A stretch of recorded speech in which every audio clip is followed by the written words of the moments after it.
एक रेबीज का केस जो प्रूव हो चुका है कि रेबीज की वजह से थी भी नहीं वो डेथ जो लड़की की हुई है, उसको लेके 3 lakhs dogs are going to be relocated or rather killed.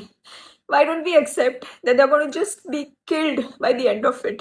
చూసిండ్రు కదా కండ్లెంబటి నీళ్లు తీసుకుంటా చిన్న పిల్ల లెక్క ఎట్లేడుతున్నదో సినిమా హీరోయిన్ సదా.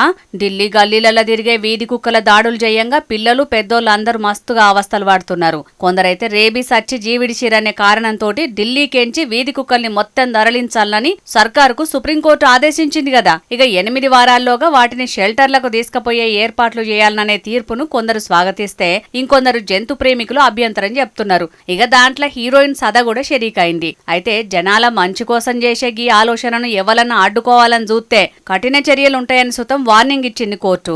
కానీ మోక మీద చూస్తేనైతే కుక్కల కోసం షెల్టర్లు ఏర్పాటు చేసుడు వాటిని చూసుకునుడు అయ్యే పని కాదని ఢిల్లీ ఆఫీసర్లు అంటున్నారు. కాబట్టి కుక్కలను మొత్తం తీసుకుపోయి సంపేత్తరు కావచ్చునని ఏడ్చుకుంటా మస్తు బాధ నెలవోసుకున్నది గిట్లా. చూడాలి మరి ఈ ఆలోచన మీద సుప్రీంకోర్టు మళ్ళేమన్నా కొత్త తీర్పులు ఇత్తదో ఏం కథనం.